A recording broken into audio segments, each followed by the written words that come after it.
తెలంగాణలో పంచాయతీ ఎన్నికలు ఎప్పుడెప్పుడు జరుగుతాయా అని ఎదురుచూసిన జనాలకు కీలక అప్డేట్ వచ్చేసింది. ప్రజలతో పాటు నేతలు, సిబ్బంది అందరూ ఎదురుచూస్తున్న ఈ ప్రశ్నకు సమాధానం వచ్చేసింది. ఆ దిశగా రేవంత్ సర్కార్ కీలక నిర్ణయాలు తీసుకుంది. ఇటీవల సీఎం రేవంత్ రెడ్డి అధ్యక్షతన తెలంగాణ కేబినెట్ మీటింగ్ లో అందరి దృష్టి స్థానిక ఎన్నికలపైనే. ఈ మీటింగ్ లో పంచాయతీ ఎన్నికల షెడ్యూల్ పై చర్చించి అనవసరమైన ఏర్పాట్లను వేగంగా పూర్తి చేయాలని నిర్ణయించారు.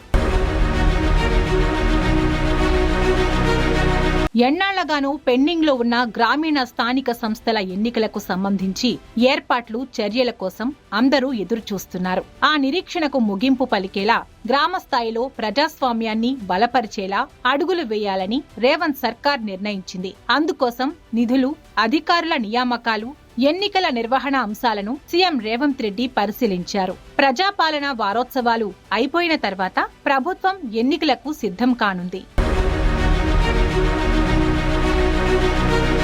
డిసెంబర్ 1 నుంచి 9వ తేదీ వరకు ప్రజాపాలన విజయోత్సవాలు జరుగుతాయి. ఆ తర్వాత వెంటనే పంచాయతీ ఎన్నికలకు ప్రభుత్వం సిద్ధం కానుంది.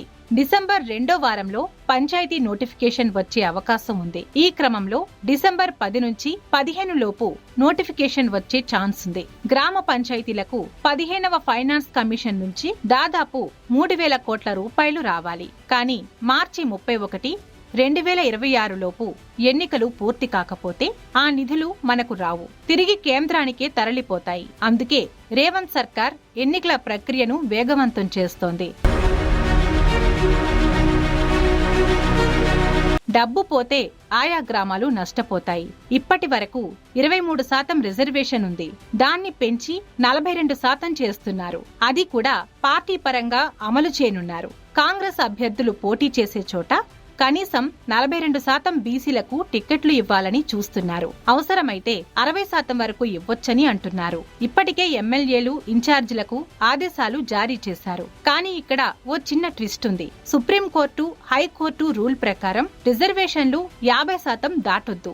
ఆ కమిషన్ రిపోర్ట్ వచ్చిన తర్వాత 2-3 రోజుల్లోనే నోటిఫికేషన్ వస్తుందని అధికారులు చెబుతున్నారు.